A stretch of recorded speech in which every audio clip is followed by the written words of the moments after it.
سے گلے کاٹ دیتے تھے. یہ تو بروٹل تھے, دے ور روتھلیس.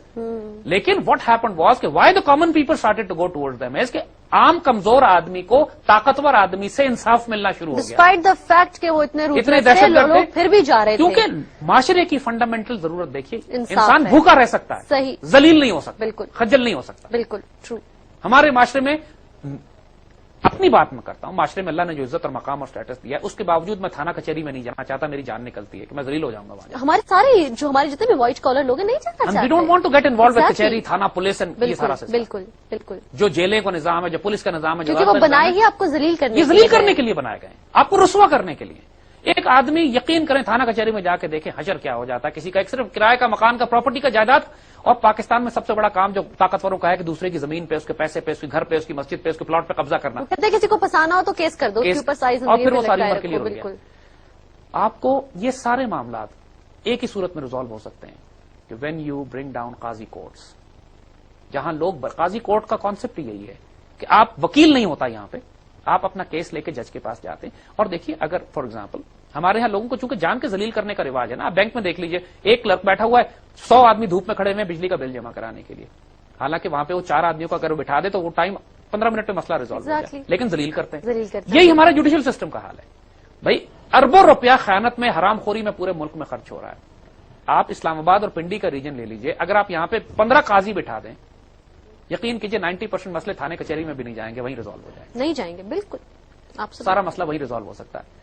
ہمارے گاؤں میں, دیہاتوں میں لوگ اسی لیے پولیس کے پاس, کچہری کے پاس, تھانے میں نہیں جاتے, پنچایت سے فیصلہ کرا لیتے ہیں. اور پنچایت جس طرح کا فیصلہ کرتی ہے چونکہ وہ پرائیویٹ ہوتی ہے, لہذا وہ بیڑا غرق کر دیتے ہیں. کبھی عورتوں بچیوں کو سزا دینے, کبھی کاروکاری کی سزا, کبھی اس لیے یہ سارے معاملے ہوتے ہی اس لیے ہیں کہ اسٹیٹ ریسپانسبلٹی نہیں لے رہی ہے جلدی انصاف فراہم کرنے کی. ایگزیکٹلی. اگر آپ تحصیل لیول تک, گاؤں لیول تک جا کے آپ ریپرزینٹیٹو بٹھا دیں اپنے عدل کے, اسٹیٹ کے آفیسرز ہوں جو عدل دینے والے ہوں, اور جہاں پہ کورٹ کچہری, تھانہ, پولیس بیچ میں انوالو نہ ہو رہی ہو, تو 99% لوگ اپنے مسائل اسٹیٹ کے پاس لے کر آئیں گے. ڈیفینیٹلی حکومت سے کہیں گے ہمارے مسئلے حل کرو. لوگ آلٹرنیٹ جسٹس پہ کیوں جاتے ہیں؟ کبھی گینگز بنا لیتے ہیں, گینگسٹرز بن جاتے ہیں, گنڈے بن جاتے ہیں, پنچایت میں چلے جاتے ہیں, جرگے میں چلے جاتے ہیں, ریاست کے پاس نہیں آتے کیونکہ ریاست کے عدل کے نظام سے خوف آتا ہے لوگوں کو. اسی لیے پھر اسٹیٹ ود ان اسٹیٹس بننا شروع ہو جاتی ہیں. بالکل. تو دس از واٹ ریاست ہیز ٹو ڈیلیور. سمپل, ریاست کو انصاف دینا, اور آپ کو قاضی کورٹس بنانی پڑیں گی. جو بڑے بڑے کارپوریٹ مسائل ہیں, جو بڑے بڑے کارپوریٹ لاز ہیں, انٹرنیشنل لا ہے, ملک کے بڑے بڑے قوانین ہیں, چلو وہاں کے لیے تو, لیکن ملک کی کتنے فیصد آبادی کے وہ مسئلے ہیں؟ 1% کے بھی نہیں. بالکل 99% کے تو وہ مسئلے ہیں کہ جو آربیٹریشن سے, تصفیے سے, قاضی سے ریزالو ہو جائیں گے. آپ اس کو بے شک آپ سیشن کورٹ کا ہی نام دے دیں, لیکن آپ وہاں سے سارا کچرا ہٹا دیں, سارے وکیل, پیشکار, روپکار, نائب کورٹ, یہ کورٹ, وہ کورٹ, سب ہٹائیں. Let the person come directly to the جج. وہ خود جج کے پاس آئے اور بات کرے کہ جی میرا یہ مسئلہ ہے, میری بیٹی کا خاندانی تنازع ہے, یا میری جائیداد کا مسئلہ ہے, یا میری پراپرٹی کا ایشو ہے, یا اس نے میرے بیٹے کو مارا ہے. معاملات وہیں پہ ریزالو کر دی جائیں گے 5 منٹ کے اندر اندر. ایبسولوٹلی. ہم کو یہ ریڈیکل سسٹم آف جسٹس اور بالکل alternate system of justice Pakistan میں لے کر آنا. We have no choice. آپ اس کے اندر چیکس لگا سکتے ہیں کہ ایک قاضی کا لیول ہے, اس کے بعد دوسرے قاضی کا لیول ہے, پھر تیسرے قاضی کا لیول ہے. وہ تو ڈیفینیٹلی آپ ایک سسٹم کو امپلیمنٹ کریں گے تو کرنے کا آپ کر سکتے ہیں, اپیل بھی ہو سکتی ہے, اس میں Exactly. ریویو بھی کیا جا سکتا ہے, دیکھا بھی جا سکتا ہے. یہ سارے ماڈل آخر خلافت راشدہ میں سینکڑوں سالوں چلتے ہیں. بنیادی جو اس کے ایلیمنٹس ہوں گے کہ ٹائم پر ہو, آپ فنڈامنٹل لے لیجئے کہ گھر کے ساتھ ہوں. یعنی مجھے اگر انصاف چاہیے تو مجھے اس کے لیے 600 میل نہیں ٹریول کرنا پڑے, مجھے اس کے لیے سرپارکر سے جا کے اسلام آباد نہ آنا پڑے, مجھے اس کے لیے سوات کی وادی سے نکل کے اسلام آباد یا پشاور نہ جانا پڑے. Because the moment it starts, اس کا مطلب ہے کہ سسٹم جسٹس کولیپس, عدل کولیپس ہو گیا. سسٹم میرے گھر کے پاس ہوگا, وہیں ہوگا, مفت میں ہوگا, میری ایک ٹیڈی پائی نہیں خرچ ہوگی. آپ کو سیکنڈ تھاٹ نہ دینی پڑے جاتے وقت. اور یہی تو انصاف تھا کہ جب خلیفہ وقت کی اپنی ذرہ گم ہو جاتی ہے سیدنا علی رضی اللہ تعالیٰ عنہ کی, تو سیدنا علی بھی سیدھا عدالت میں چلے جاتے ہیں. ایگزیکٹلی. اور جج سے کہتے ہیں کہ میرے ساتھ انصاف کرو. عباسی خلافت میں, جو عباسی خلافت جو اگین چائنا سے لے کے یورپ تک پھیلی ہوئی تھی, عباسی خلیفہ کے خلاف اونٹ والا کیس کرتا ہے اور کیس جیت جاتا ہے, اور عباسی خلیفہ کو عدالت میں آنا پڑتا ہے. اگین اونٹ والے کو کوئی پرابلم نہیں تھی, جس طرح اس کو پتا ہے ہوٹل سے جا کے پیسے دے کے میں کھانا کھا سکتا ہوں, اس کو پتا اس سے بھی سستا کام ہے انصاف لینا. ٹرکی میں ہم گئے, ترکی میں جانے کا موقع ملا, تو وہاں پر ایک بڑی سی عدالت بنی ہوئی تھی, اس پہ لکھا تھا عدالت سرائے. وہ سرائے کہتے ہیں, عدالت کا جو دفتر ہے عدالت سرائے. آف کورس وہاں بھی لائرس کا سسٹم ہے, سارا سلسلہ ہے, لیکن ترکوں میں, اس سے پہلے مغلوں میں, اس سے پہلے جو پورا نظام ہوا کرتا تھا جو پوری دنیا میں, یہاں جگہ جگہ عدالت سرائے بنی ہوتی تھی. پورے شہر میں جگہ جگہ عدالت سے رائے ہے جہاں پہ اسٹیٹ کے جوڈیشل آفیسرز بیٹھے ہوئے ہیں.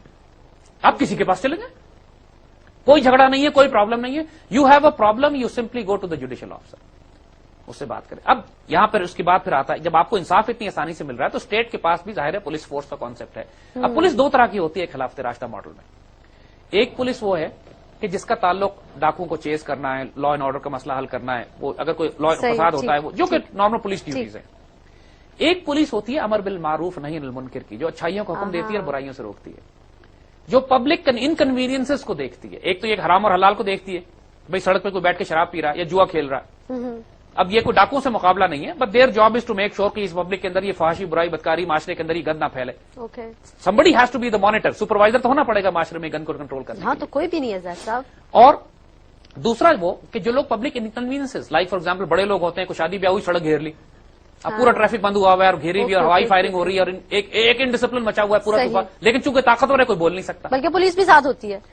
ایسے موقع پہ یعنی یہ ڈاکو ڈکیت والا کام نہیں ہے, لیکن یہ لوگوں کو انکنوینئنس کرنے والا, لوگوں کو تکلیف, پبلک انکنوینئنس تکلیفیں دے رہے ہیں. Okay right. تو اچھائی کا حکم دینے والی اور برائی سے روکنے والا ایک اور چھوٹا سا ادارہ جس کا کام لوگوں کو, معاشرے کو ڈسپلن کر کے larger interest of the public, یہ کانسیپٹ ہے.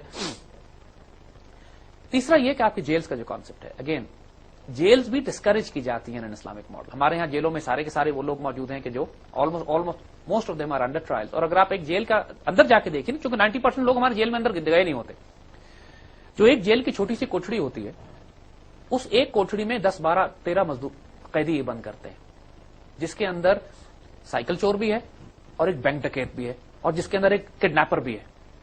یعنی ایک آدمی جو صرف سائیکل چوری کر رہا تھا اپنی غربت کے لیے, جب وہ اندر جاتا ہے اس کا واسطہ پڑتا ہے اتنے بڑے بڑے کرمنل گینگ سے, بائی دا ٹائم وہ نکلتا ہے وہ گینگ ممبر بن چکا ہوتا ہے. اور دس از وائی وی سے کہ لوگ جب جیلوں میں جاتے ہیں تو ریفارم ہونے کے بجائے کرمنل بن کے نکلتے ہیں. تو کانسیپٹ ہی بیسکلی غلط ہو گیا آپ کا. اور یہ جو کانسیپٹ ہمارے یہاں ہے, پھر لہذا جو جیلز کا جو کانسیپٹ ہے کمپلیٹ اوور آل, جو سیدنا عمر بن عبدالعزیز کے دور میں تھا کہ عورتوں کی جیلیں الگ تھی, سول کیسز کی جیلیں الگ تھیں, کرمنل کیسز کی جیلیں الگ تھیں, سزائے موت کی جیلیں الگ تھیں. یعنی وہ, اور پھر چونکہ انصاف اتنی تیزی سے ہوتا تھا کہ مہینے مہینے کیسز ہی نہیں آتے تھے. جب پتا ان کو کہ انصاف ملنا ہی ملنا ہے, پھر لوگ جھگڑیں گے نہیں, مقدمات نہیں ہوں گے, فضول میں لوگ ایک دوسرے کا حق نہیں ماریں گے, چونکہ ان کو پتا ہے کہ اگر ہم نے حق مارا یا جھوٹی گواہی دی تو ہمیں عدالت کی طرف سے بڑی سخت سزا دی جائے گی. تو لوگ خود بخود لائن میں آنا شروع ہو جاتے ہیں. 90% فساد ملک میں صرف اس لیے ہے کہ 99% فساد اس لیے ہے کہ ملک میں ان کو پتا ہے کہ ہم ظلم بھی کریں گے تو ہم کو اس کے بعد عدالت کی طرف سے کوئی سزا نہیں دی جائے گی. Exactly. ہم کسی پہ جھوٹا مقدمہ کریں, 10 سال اس کو رگے دیں, 10 سال کے بعد وہ شخص بری تو ہو جائے گا, لیکن جھوٹا الزام لگانے والے کو کچھ نہیں کہا جاتا. لہذا لوگوں کو شوق ہوتا ہے لوگوں پہ مسلسل جھوٹے مقدمے کر کے پھنسانے کا. جھوٹی گواہیاں اتنی عام ہیں اس ملک میں, آپ سیشن کورٹ, ہائی کورٹ چلے جائیے, لوگ تھیلے لیے پھر رہے ہوتے ہیں اپنے ڈاکومنٹس کے, کیا گواہی دلوانی ہے بتائیں, ہم گواہی دیتے ہیں آپ کو. اسی یہ سارا معاملہ اس لیے ہوتا ہے کہ جھوٹی گواہی دینے پر, جھوٹا کیس کرنے پر کوئی سزا نہیں ہے. You can do what you want. اور وکیلوں کا پھر وہ جو نیٹ ورک ایک کام کرتا ہے کہ لائر اور لائر میں تو ایگزیکٹلی یہ تو ایک دنیا کا مذاق ہے کہ یہ کس قسم کی ایک قاتل اور ایک ڈاکو اور ایک بینک فراڈ, اور جنہوں نے کرپشن کیے, جن حکمرانوں نے اور جن ہمارے پالیٹیشینز نے اربوں اربوں روپے کی جو کرپشن کر چکے ہوتے ہیں, آخر ان کا بھی تو کوئی وکیل ہوتا ہے نا, جس کو سب پتا ہوتا ہے کہ انہوں نے کیا کرپشن کی ہے, لیکن کروڑ, 2 کروڑ, 4 کروڑ روپے فیس لیتے ہیں, اربوں روپے کی خیانت معاف کروا, ان کی پرائیویسی تو گارڈ کر رہے ہوتے ہیں, لیکن ملک کا بیڑا گرک. اور یہ کیا کہ بچ کے نکل جاتے ہیں کہ ہم تو صرف لائر ہیں, ہمارا تو یہ کام ہے کرنے کا. سوری, ایسا نہیں ہوتا. If somebody has done corruption, you cannot defend them. چاہے وہ مذہب کے نام پہ کرپشن کرے, سیاست کے نام پہ کرپشن کرے, فائنانس کے نام پہ کرپشن کرے, لائر کا یہ کانسیپٹ ہی شریعت کے خلاف ہے کہ ایک چور, ڈاکو, ڈکیت, فساد فلرد کرنے والے کو وکیل پیسے لے کے, پیسے کھا کے بری کر کے, جھوٹ بول کے. نو ونڈر وائی یہ پروفیشن ایگزسٹ ہی نہیں کرتا تھا خلافت راشدہ میں. لائر کا کانسیپٹ ہی نہیں. Exactly. You don't need lawyers. 99% judicial مسائل حل ہو جائیں گے, آپ لائر نکال دیں. سارے لائر مجھے گولی مار دیں گے, لیکن دا پوائنٹ از کہ unfortunately this is how it is, کہ سب سے بڑا ظلم کا پروفیشن جو ہے. بلکہ لائرز کا ہونا تو ایک ایڈڈ بینیفٹ ہونا چاہیے ان لوگوں کے لیے جو نہیں جانتے شاید کس طرح سے, چونکہ لا کو اتنا کمپلیکیٹ کیا ہوا ہے. ہمارے یہاں جو لا چل رہا ہے نا, یاد رکھیے گا, دیکھیے یہ انگریز کا بنایا ہوا لا. انگریز نے غلام قوم کو غلام رکھنے کے لیے یہ سسٹم بنائے تھے. بالکل. یعنی مثال کے طور پر چھوٹی اسٹیمپ پیپر کی بات ہے. اب یہ اسٹیمپ پیپر کس لیے, وائی اسٹیمپ پیپر, چھوٹی چھوٹے بات کرنے کے لیے بھی اسٹیمپ لگائیں, رسیدی ٹکٹ لگائیں, اور یہ کریں, اور خجل خواروں, اور oath commissioner. What oath commissioner, سڑک پہ بیٹھے 20 روپے دیں وہ اسٹیمپ کر کے دے دے گا. آپ کو